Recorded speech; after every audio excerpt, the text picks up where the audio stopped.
Team India का intention काफी clear है कि वो ड्रॉ के लिए खेल रहे हैं और भारत ने चौथे दिन का खेल खत्म होते होते 174 रन बना लिए थे 2 विकेट पर। लेकिन सवाल आज भी वही है कि क्या भारत आज के दिन अहम दिन वो सरवाइव कर पाएगा, पांचवें दिन सरवाइव कर पाएगा, या फिर आज के दिन कोई ना कोई रिजल्ट निकलने वाला है। क्या भारत यहाँ से ड्रॉ कर पाएगा या फिर इंग्लैंड आज के दिन बाजी मार जाएगा। तो आइए बातचीत करते हैं इंडिया वर्सेस इंग्लैंड चौथे दिन का और पांचवें दिन कैसे रहने वाला है, इस बारे में बातचीत करते हैं। हेलो जी, राम राम भाई सभी लोगों को। आई होप आप लोग सभी बढ़िया होंगे, मस्त होंगे और तंदुरुस्त होंगे। और आप सभी लोगों का ना फिर से स्वागत है निखिल बच्चस ब्लॉग्स में। भाई सबसे पहले वीडियो को लाइक कर दो, सब्सक्राइब कर दो मेरे चैनल को। भाई चौथे दिन का खेल खत्म होते होते भारत ने 174 रन बना लिए थे, जहां भारत का 0 रन के ऊपर 2 विकेट गिर गए थे। यशस्वी जायसवाल और साई सुदर्शन अपने विकेट गंवा दिए थे बिना खाता खोले। मतलब जायसवाल का तो चलो समझ में आता है कि भाई वो सिर्फ फर्स्ट इनिंग्स के अंदर ही रन बनाते हैं। कितने भाई लोगों को लगता है कि जायसवाल सिर्फ फर्स्ट इनिंग्स के अंदर ही रन बनाते हैं, सेकेंड इनिंग्स में उनका बल्ला कतई नहीं चलता, वो सस्ते में आउट हो जाते हैं। तो ये कितने भाइयों को लगता है जल्दी से कमेंट करके बता दो कि भाई तुम्हें भी लगता है ना ऐसा कि फर्स्ट इनिंग्स के अंदर रन बनाता है वो उसके बाद में रन नहीं बनाता है।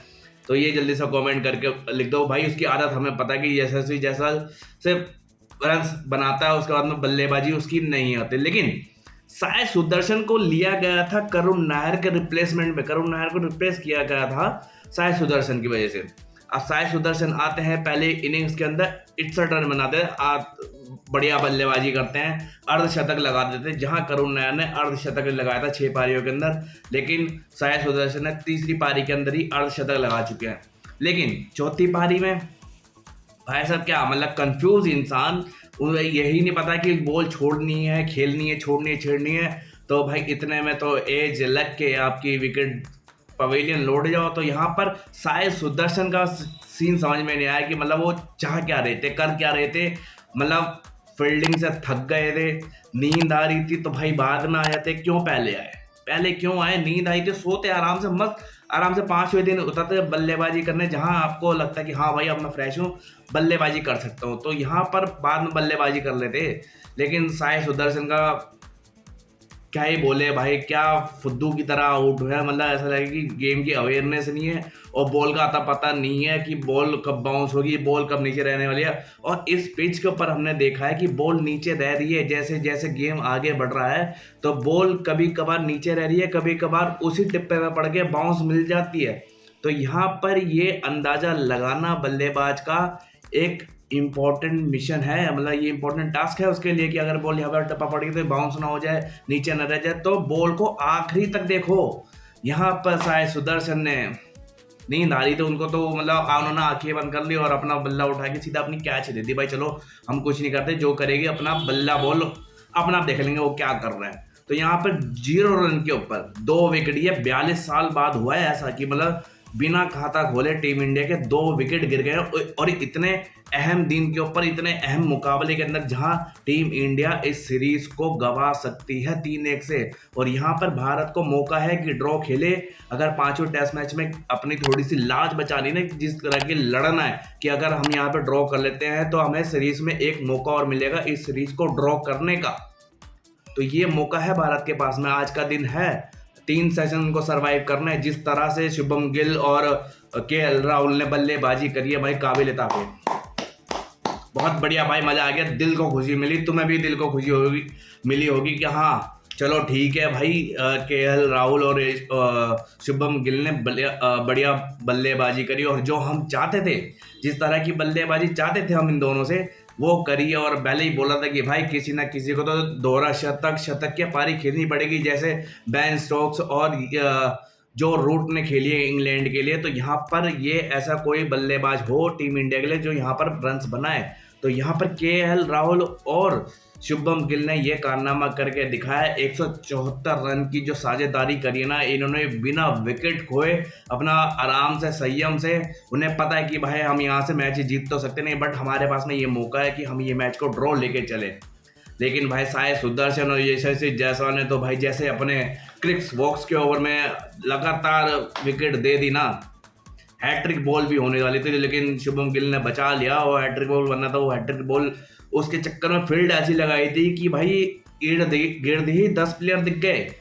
मतलब ये देखो भाई, फील्डिंग देखो टीम इंग्लैंड की हैट्रिक बॉल के ऊपर, यह फील्डिंग देखो, सारे के सारे 10 प्लेयर इकट्ठे यही हैं, कोई आसपास नहीं है, 15 मीटर की दूरी पर है, इससे ज़्यादा दूरी पर नहीं होंगे जहाँ तक मेरे को लगता है। तो भाई ये 10 के 10 प्लेयर सिर्फ हैट्रिक बॉल के लिए यहाँ पर खड़े हुए थे। क्या फील्डिंग जमाई थी, और उन्हें लग रहा था कि यहाँ पर टीम इंडिया के ऊपर दबाव बना देंगे। शुभम गिल थोड़े से आउट ऑफ फॉर्म चल रहे थे पिछले कुछ इनिंग्स के अंदर, लेकिन वापस से फॉर्म में है। क्या बल्लेबाजी करी है शुभम गिल ने, पूरा धैर्य रखा है, पेशेंस रखा है, और जब खराब बॉल मिली है उसके ऊपर शॉट्स लगाए, फालतू के शॉट लगाए नहीं है। और वहीं केएल राहुल क्या बल्लेबाजी कर रहे हैं। मतलब केएल राहुल का तो पता था भाई, ये अगर केएल राहुल यहाँ पर टिक गए तो ये द वॉल माने जाएंगे, जैसे राहुल द्रविड़ माने जाते थे अपने ज़माने के अंदर कि भाई ये द वॉल है, द ग्रेट वॉल है, अगर इसका विकेट लेना है तो भाई बड़ा मुश्किल से इसका विकेट मिलेगा, वरना तो नहीं मिलेगा। तो वही काम यहाँ पर केएल राहुल करते नजर आए, जो कि राहुल द्रविड़ और वीवीएस लक्ष्मण पहले किया करते थे।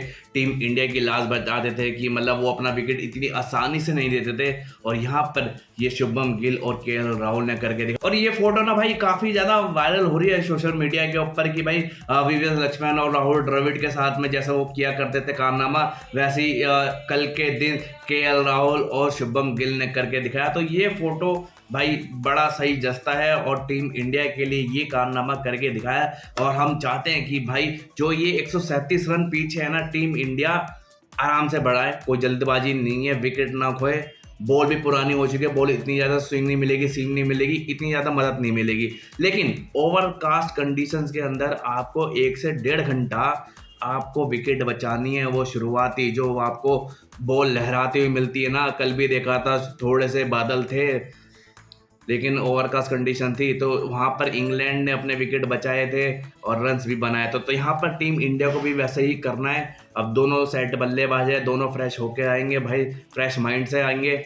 तो यहाँ पर बल्लेबाजी केएल राहुल और शुभम गिल को आगे बढ़ानी है, अपना विकेट शुरुआत में नहीं दे देना है कि ना क्रिस वॉल, जोफ्रा आर्चर उन पर अटैक करेंगे। तो यहाँ पर अभी जो 5वां दिन है ना भाई, मेरे को ऐसा लगता है कि इंग्लैंड के जो प्लेयर्स हैं ये थोड़ी सी स्लेजिंग करेंगे, थोड़े पर्सनल जाने वाले हैं जहाँ मेरे को लगता है। और कल के दिन बेन स्टोक्स ने ओवर्स नहीं डाले हैं, लेकिन आज के दिन लगता है कि भाई वो ओवर्स जरूर डालेंगे। और जब बेन स्टोक्स आते हैं तो भाई वो कुछ ना कुछ तो हरकत करते हैं, चाहे वो फील्डिंग में हो, गेंदबाजी में हो, कुछ ना कुछ वो हरकत कर। अब देखो ड्रॉ की सिचुएशन भी ना यहाँ पे बड़ी थोड़ी सी ना ताबड़तोड़ हो सकती है, मतलब 50-50 हो सकता है, क्योंकि अगर रन्स नहीं बने, विकेट गवा दी टीम इंडिया ने, तो हमने कोलैप्स भी देखे टीम इंडिया के 30, 40, 50, 60 रन के ऊपर 6-7 विकेट भी गए हैं टीम इंडिया के।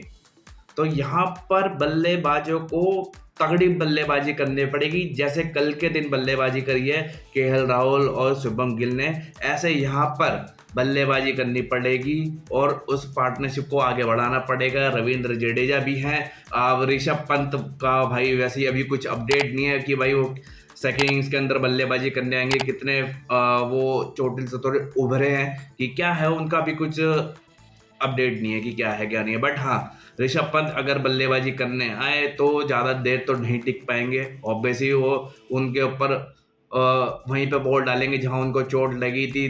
दूसरे दिन भी वही बल्लेबाजी कर रहे थे जब ऋषभ पंत जो है बल्लेबाजी करने आए थे, चोट लगी थी, लेकिन उसके बाद में भी उसी पैर के ऊपर गेंदबाजी कर रहे थे Ben Stokes, Jofra Archer, Washington सुंदर, रविंद्र जडेजा, ऋषभ पंत, इन सबको टिक के खेलना पड़ेगा, वरना अगर धर धर धर धर धर धर धर करके विकेट गई तो यहाँ से टीम इंडिया हार भी सकती है। ड्रॉ के लिए तो भाई बल्लेबाजी करनी ही पड़ेगी तुम्हें, और रन्स बनाने पड़ेंगे विकेट बिना विकेट खोए। तो यही ड्रॉ की सिचुएशन है बस, इसके अलावा और कोई आपके पास में ऑप्शन ही नहीं है। अगर आपके विकेट धर धर करते रहे तो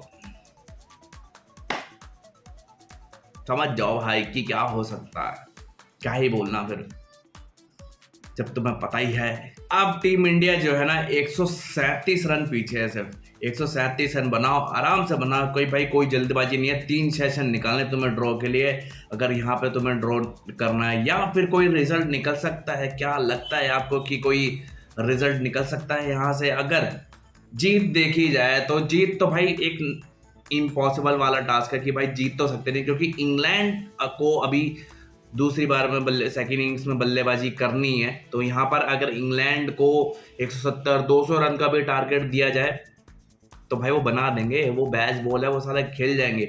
लेकिन यहाँ पे बॉल नीचे रह रही है, अगर भारत को ये मैच जीतना, अगर थोड़ी सी कोशिश करनी है मैच जीतने पर, अगर है जीतने की लालसा है कि हाँ हम यहाँ पर ये मैच जीतना चाह रहे, जीतने के लिए भी देख रहे हैं, तो विकेट टू विकेट गेंदबाजी करनी पड़ेगी। आखिरी के 15 ओवर दो इंग्लैंड को खेलने के लिए, उसमें 200-250 रन की लीड चढ़ाओ, 250 रन बनाओ, 250 रन की लीड पे 15 ओवर के लास्ट के 15 ओवर में उनको बल्लेबाजी दो। लेकिन तुम्हें करनी है भाई विकेट टू विकेट गेंदबाजी। जहां विकेट टू विकेट गेंदबाजी करोगे तो बॉल नीचे रहेगी, और ये बॉल नीचे रहने पर शॉट इतना नहीं लगा पाएंगे जिस तरह से बेसबॉल खेलते हैं, तो वो शॉट नहीं लगा पाएंगे। कभी कभी बॉल जब मिस होगी तो पैड पे लगेगी, या फिर एज लग के स्लिप पे जा सकती है। तो यहाँ पर थोड़ा सा ना प्रेशर बना सकते हैं टीम इंग्लैंड के ऊपर, अगर आपको जीत के लिए देखना। बट जीत के लिए टीम इंडिया देखेगी कि नहीं देखेगी वो हमें नहीं पता, बट नहीं देखेगी, जहां तक पता है कि भाई नहीं देखेगी। ये पहला ड्रॉ ही देख रहे हैं, पहले ड्रॉ हो जाए, पहले हम सेफ पोजीशन पे आ जाए, सेफ खेल लें, उसके बाद में हम कुछ देखें तो देखें। उसके बाद में हमारे पास कितनी विकेट्स बची है, हम कितने रन्स बना सकते हैं, इंग्लैंड के ऊपर कितनी लीड है, तो ये सब देख दाख के टीम इंडिया उसके बाद में सोचेगी कि भाई यहाँ पर हम जीत के लिए उनको कुछ रन्स दे सकते हैं, कुछ ओवर्स दे सकते हैं, आखिरी दिन के आखिरी सेशन में आके 1 घंटा 1.5 घंटा खेलने को दे दें तो बात कुछ हो सकती है, वरना तो पॉसिबल नहीं है भाई। जीत तो पॉसिबल ही नहीं है, मतलब भूल जाओ जीत को, या फिर टीम इंडिया ऐसा भी कुछ सोचेगी। बट मैं ऐसा बता रहा हूँ कि अगर ऐसा हो, प्रोबेबिलिटी हो भाई, कुछ भी हो सकता है, टेस्ट मैच है और आखिरी दिन है, और जब इंग्लैंड जो प्रेशर में खेलती है ना तो कुछ ना कुछ तो गलतियां करती है। तो यहाँ से आप लोग को क्या लगता है कि भाई टीम इंडिया सरवाइव कर पाएगी, या फिर आज के दिन कोई ना कोई रिजल्ट तो आना पक्का है कि ड्रॉ या फिर टीम इंडिया की हार? क्या लगता है आपको? जल्दी से कमेंट करके बता दो। और आपका क्या कहना है, आपकी क्या सोच है कि टीम इंडिया को यहाँ से जीत के लिए देखना चाहिए या फिर ड्रॉ के लिए ही खेलना चाहिए कि भाई पूरे दिन बल्लेबाजी करो लेकिन विकेट मत दो, विकेट बचा के रखो और बल्लेबाजी करते रहो, देखी जाएगी, ड्रॉ हो जाएगा, हो हमें मंजूर है, क्योंकि ड्रॉ भी एक जीत है टीम इंडिया के लिए। और ये हार है इंग्लैंड टीम के लिए, जहां उन्होंने पहले इनिंग्स के अंदर 669 रन बनाते थे, 311 रन की लीड देते थे, जवाबी में भारत 174 रन बना देती है 2 विकेट पर, 137 रन पीछे रहती है, और उसके बाद में भी इंग्लैंड टीम ड्रॉ करवा देती है, मतलब ड्रॉ हो जाता है मैच, विकेट नहीं निकाल पाती है, बाय इनिंग्स वो मैच नहीं हरा पाती है। तो यहाँ पर इंग्लैंड का ये हार है और टीम इंडिया की जीत है ड्रॉ के अंदर भी, चाहे वो जीत के लिए जाए या ना जाए, बट ड्रॉ के अंदर भी टीम इंडिया की जीत है। तो बताओ यार, आप लोग बताओ कि आप लोगों को क्या कहना है कि टीम इंडिया को जीत के लिए देखना चाहिए या फिर ड्रॉ के लिए ही खेल देना चाहिए? मतलब ये सवाल है भाई मेरा, ये कल भी सवाल था चौथे दिन कि वो सरवाइव कर पाएंगे कि नहीं कर पाएंगे, वो आज के दिन भी सेम सवाल है कि सरवाइव कर पाएगी कि नहीं कर पाएगी। और प्रेडिक्शन बताओ दो अपनी, और वीडियो पसंद आई है तो लाइक कर देना, शेयर कर देना एंड कमेंट करके जरूर बताना भाई, और सब्सक्राइब कर देना मेरे चैनल को। फिर मैं मिलता हूँ आपको अगली वीडियो में, जब तक के लिए बाय।